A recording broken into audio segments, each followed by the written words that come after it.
Beberapa bulan terakhir ini asma saya tuh kambuh karena kualitas udara. Kita nggak bisa napas, jadi kayak apa ya? Kayak orang di choke dicekek ya, jadi nggak bisa nafas. Sampai suster pun bilang, ibu nih selang oksigen jangan sampai lepas ya, karena kalau ibu sampai lepas, ibu sesak nafas, nggak ada yang tahu.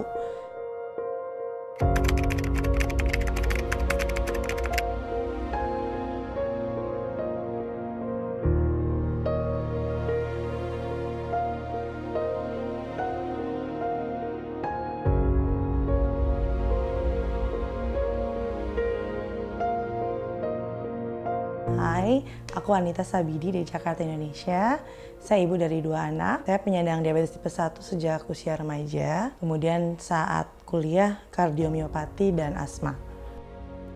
Beberapa bulan terakhir ini asma saya tuh kambuh karena kualitas udara. 8 minggu jadi saya batuk-batuk, sesak nafas. Setiap malam tuh hampir nggak bisa tidur karena tiap kali berbaring pasti susah nafasnya kan. Hingga akhirnya di minggu ke-12 akhirnya diputuskan saya untuk rawat inap terus selama 3 hari karena awalnya memang ISPA, infeksi. Tapi karena infeksi tersebut bagi penyandang diabetes itu kan gula darah kita jadi naik ya. Pada saat gula darah kita naik, imunitas turun, itu yang awalnya hanya ISPA bisa menjadi lung complication, komplikasi paru-paru. Selama 3 hari itu saya nggak lepas dari selang oksigen.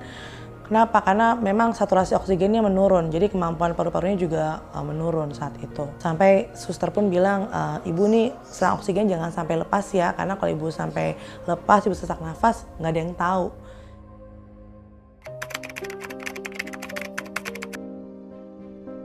Sebenarnya it's really tiring, itu capek banget. Kenapa? Karena itu tadi, nafas itu kan cara kita hidup ya. So when breathing is difficult, no life matters. Jadi nggak ada yang lebih penting lagi daripada bernafas. Kalau keluar rumah saya pun bawa kaleng oksigen karena terdapat resiko saya serangan asma kapanpun. Seperti itu kondisinya. Dan kebayangkan kalau misalnya dalam waktu berminggu-minggu, berbulan-bulan saya bahkan nggak bisa tidur. Jadi ada sampai 2-3 hari saya nggak bisa tidur sama sekali. Dan karena saya ada kondisi diabetes, jadi efeknya adalah karena kurang tidur, gula darah jadi berantakan, tensi pun naik.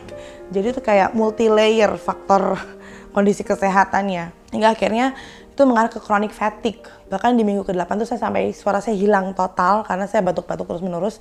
Ini baru kembali. Jadi saking lelahnya, sakit terus-menerus karena udara. Jadi yang membedakan asma dengan batuk-batuk biasa adalah kita sebutnya wheezing. Jadi batuk mengi. Jadi kayak nah itu yang membedain.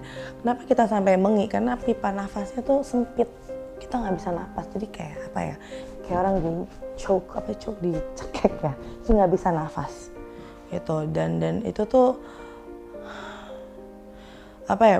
Batuk nggak gatel, tapi capek banget. Kenapa? Kita narik nafas tuh benar-benar usaha banget untuk bernafas. Seperti itu sih capeknya.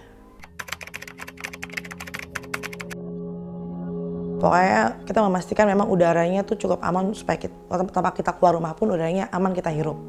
Kemudian kalau keluar rumah pun kita cek dulu kualitas udaranya dan tetap harus pakai masker. Saya bawa Symbicort, Ventolin dan kaleng oksigen. Kenapa? Karena itu tadi, walaupun saya dalam mobil dan meetingnya indoor, ternyata udara yang saya hirup tuh belum tentu bersih kan. Bahkan di ruangan pun kalau nggak ada air filternya, itu berarti dia tetap terkontaminasi kan. Itu terjadi. Jadi nggak jarang di perjalanan aman, ternyata pada saat di tengah-tengah meeting saya serangan asma.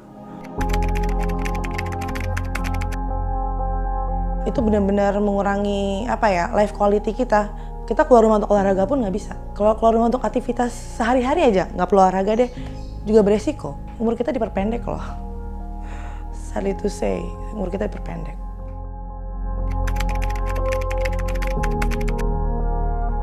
Nafas itu kan adalah hak hidup kita ya. Jadi mungkin aku mohon dengan sangat kepada pemerintah untuk melakukan perbaikan terhadap kualitas udara. Memang nggak kelihatan langsung, tapi itu seperti dominus effect, ada efek-efeknya yang memang itu berdampak buruk ke kita. Let's make our voice louder ya. Jadi nggak cuma kelompok rentan aja, tapi mungkin juga dari masyarakat, juga dari NGO, dari tenaga kesehatan kita bulatkan suara kita untuk menyuarakan untuk perbaikan kualitas udara di sekitar kita. Hai, saya Anita Sabidi, saya penyandang asma. Dukung terus perbaikan kualitas udara di sekitar kita. Jangan lupa follow Instagram Bicara Udara.